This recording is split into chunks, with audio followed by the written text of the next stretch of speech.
पूजा और महेश एक दूसरे से स्कूल के टाइम से प्यार करते थे। दोनों ने एक दूसरे से शादी करने का फैसला भी किया। इन दोनों की मंगनी भी हो चुकी है और 3 महीने बाद शादी है, लेकिन शादी से पहले कुछ ऐसा हो जाता है जिसकी किसी को उम्मीद ना थी।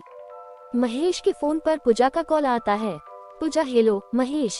महेश, बोलो। पूजा, मुझे तुम्हारी याद आ रही है।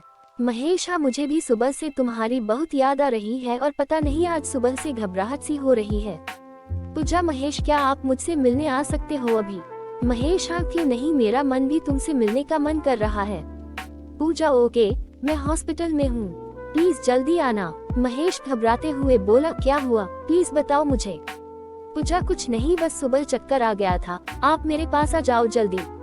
महेश जब तक कुछ और बोल पाता पूजा फोन काट देती है। महेश घबरा हड़बड़ाया सा हॉस्पिटल पहुंचता है। हॉस्पिटल में पूजा बेहोश होती है। तब महेश वह मौजूद पूजा के पापा से पूछता है, महेश अंकल, क्या हुआ पूजा को? पापा रोते हुए हल्की आवाज में बोलते हैं, बेटे, पूजा को ब्लड कैंसर है और वह भी आखिरी स्टेज पर। डॉक्टर कह रहे हैं कि उसके पास वक्त बहुत कम है, प्लीज उसे कुछ मत बताना, पूजा को अभी कुछ भी मालूम नहीं है। पूजा के पापा की यह बातें सुनकर महेश थोड़ा लड़खड़ा जाता है। थोड़ी देर के लिए उसके आंखों के आगे अंधेरा छाया जाता है। कुछ देर बाद पूजा को होश आता है और वह अपने पापा से पूछती है, पापा, क्या महेश मुझसे मिलने आया है? पापा बाहर जाकर महेश की ओर इशारा करते हुए कहते हैं कि पूजा तुमसे मिलना चाहती है। महेश फौरन दौड़कर पूजा से मिलने जाने लगता है, लेकिन दरवाजे पर रुककर महेश पहले अपने आंसू पोंछता है, फिर अंदर कमरे में जाता है। महेश, पूजा, कैसी हो तुम? पूजा, आप आ गए ना, आप सब कुछ ठीक हो जाएगा। महेश, हाँ, अब सब कुछ ठीक हो जाएगा, लेकिन देख लो, शादी को सिर्फ 3 महीने बचे हैं और तुमने अपनी तबीयत खराब कर ली, ठीक से खाना खाया करो ना।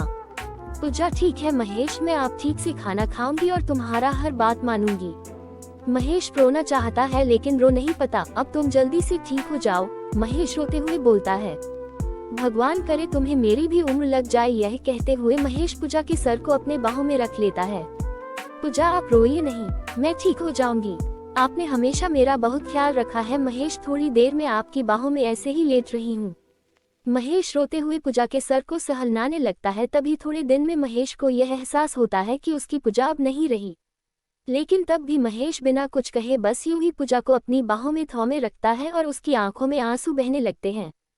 थोड़ी देर बाद पूजा के पापा को लगता है अब बहुत देर हो चुकी है, तो अंदर कमरे में जाते हैं, जहां वह देखते हैं कि उनकी बेटी ने महेश की बाहों में दम तोड़ा है और महेश भी बेशुद्ध होकर उसे अपनी बाहों में जकड़कर बस बैठा हुआ है।